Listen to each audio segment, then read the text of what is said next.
at this point in time, we'd like to talk about one team that has taken the Nigerian Professional Football League to, do I say, exciting new heights. Their fans are probably the loudest in this country.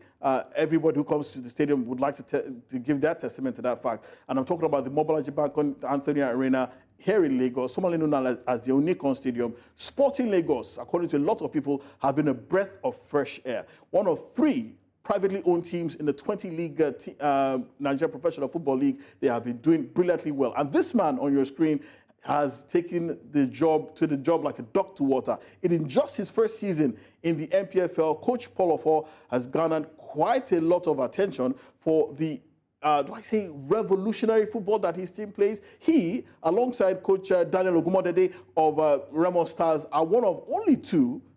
The only two coaches in this country, in my honest opinion, who actually played 3-4-3, and they've done brilliantly well. Did great things in the preseason in the Super Six, struggling to find their feet in the NPFL this season, but it's been fun watching NPFL side Sporting Lagos navigate the waters of the NPFL. And with that, we'd like to introduce to you Coach Paul Offor, who joins us live from Lagos. Coach Paul, thank you so much for gracing our studios here at Game On.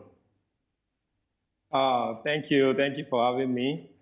Yeah, so Coach, tell us, everybody looks at you and says, who is this quiet, suave, good-looking guy? You probably pass for a banker, and everybody's wondering, what is this man doing coaching football? How did Coach Paul Offor get into football? It's a long story. Give us the abridged version. For the game. I have good passion for the game. I started coaching with under 10 in the Iseluko, and from there I had the opportunity to go to Warri, where I coached Tiakoma Football Club. Then that was how Warri Wolf saw me and signed me up. We gained promotion together, and I went to Benin Republic from Warri Wolf and back to Lagos, Sporting Lagos, back to Nigeria to coach Sporting Lagos. Yeah, so, but Coach, that's just the summary of my, yeah? Excellent summary. I'm looking at your CV here, Warri Wolves. There's also Anioma United. There's also Jeffa United. That was the Benin Republic club that you mentioned. Yeah, but the question, how does one get a call to coach one of probably the biggest and fastest growing football franchises in Nigeria football? What was it like when you got that call saying, yes, we'd like you to be new head coach at Sporting Lagos? Yeah, it was very exciting. I was in Benin Republic trying to set up the projects there. When the opportunity to come to Sporting Lagos came, I got a call from the owner, Mr. Shola, and he told me about the project, what they want to do in the NNL, and the dream to come up to NPFL, and they needed a coach. They also followed my work in Warri Wolf and what I was also currently doing there in Jeffa in Benin. So they told me about the conditions and also what they have on ground. So I was very excited about it, and I decided to join. So in 1 year, this is exactly 1 year now since you were appointed coach of Sporting Lagos. So congratulations to you. When you were appointed, they were in the NNL. You led them to promotion. How has that journey been from the NNL to the NPFL? What is the difference between playing in the NNL and the NPFL? A lot. The first thing first is that Sporting Lagos, when I joined, gave me the enabling environment. The chairman was there, was very supportive. Our technical director, Coach Paul, and also the owner of the team, Mr. Shola, everybody, the coaching crew that I met on ground, they gave me the free hand to work, and we're able to recruit good, experienced players that help us to execute the NNL. Coming into the NPFL is a lot different from NNL. I was very honest to you, because in the NPFL, if you make mistakes, you are going to get punished immediately, and it's more of long balls and transition game in the NPFL. Less organization, I must say, because there is a lot of randomness in the NPFL that if you don't deal with the first and the second balls, and if you don't deal with the transitions properly, then you get into trouble. So it's more physical in the NPFL, and you have to be ready for the journeys. You also have to be ready for the midweek games, the number of games, dealing with injuries and all that in the NPFL, which is totally different from the NNL season we had. Okay, you have a question? Yeah, so Coach Paul, for someone who is so tactically sound, with no sentiment attached, you are a very tactically sound coach. I like the way you make your team play good football. I've watched your team play a couple of times, and when I see the way you implement the three at the back, I see a lot of times that you allow the center backs to roam into different spaces. And then you also did mention that coming into the NPFL is a totally different ballgame because sometimes all about the second balls and transmissions. So how do you balance allowing your team play good football, displaying good football, and also getting results when it's needed the most? Yeah. First of all, it's all about the trust from the owners, the patience also they have. If it was a lot of clubs, I think the issues we had in the first round would have resulted to maybe a sack. But the team, the owner of the team, they have been patient with the philosophy and the ideas of football I brought into the team and been very supportive. In the NPFL, recently we've also tried to adapt to a 4-3-3, not just 3-4-3 or 3-5-2. We are flexible, myself and my technical crew, we are flexible to adapting to the quality of opponents we want to play and also looking at the quality of players we have in our team. But everything we do, like allowing the central midfield defenders to be able to rove into the midfield or allowing the fullbacks to come into the midfield, it's all about the quality of the players we have. The quality we have in the team is what allows us to execute whatever we want to do tactically. All right, great. I remember against Remo Stars, I was there actually. I met up with you after the game. And just like you said, your team is flexible. You played with a 4 at the back. But to be more precise, I saw that you were very much, should I say, in unison with the fans.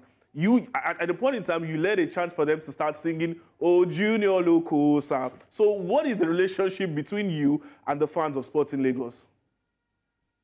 It is great. Honestly, I'm enjoying my relationship with them.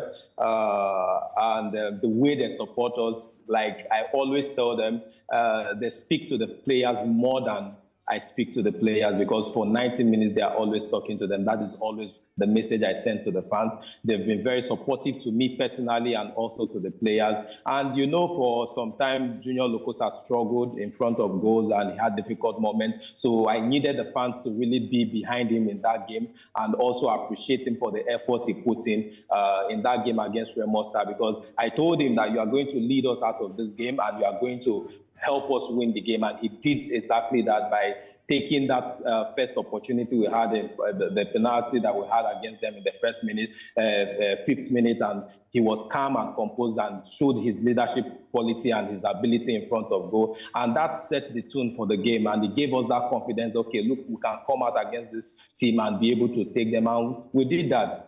4 goals at the end of the day, 4-1, it ended 4-1. So it tends to also the leadership. I keep talking about the leadership quality, what Junior Locosa offers us in the dressing room and even on the field, how he talks to the players, how he leads without the armband. I'm really, really very grateful to him. Well, Coach Paul, I'm sure you've probably seen those incredible scenes in our bar where we had VAR, in quotes.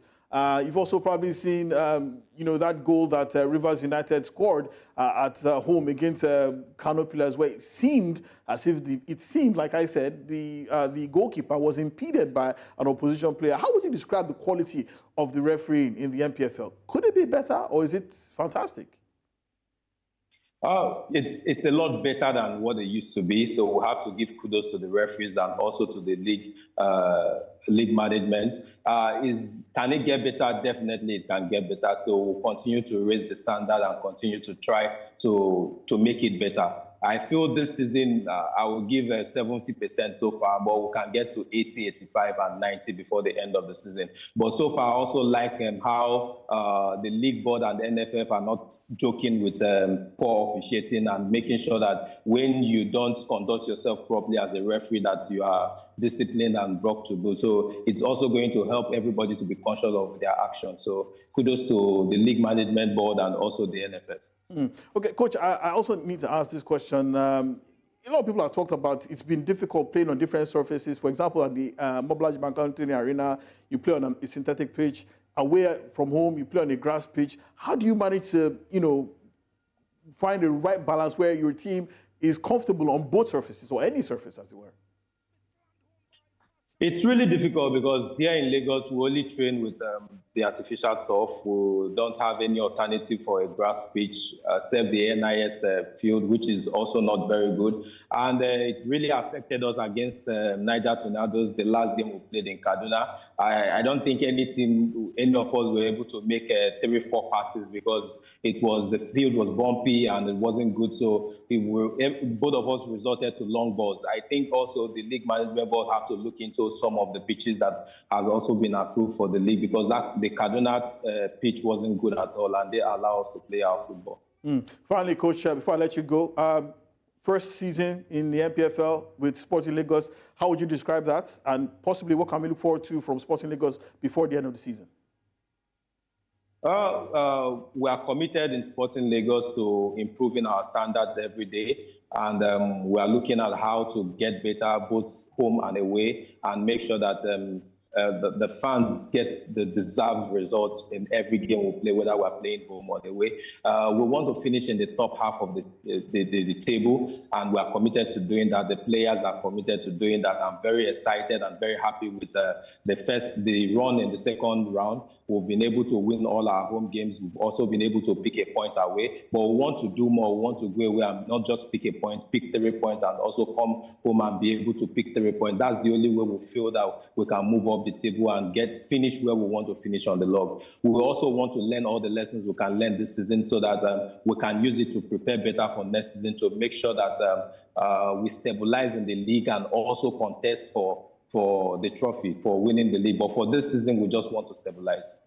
Coach Paul Offor, head coach of Sporting Lagos, it's been an absolute pleasure having you on the show, and we wish you all the very best towards your ambitions towards the end of the season. Thank you so much for your time. Thank you.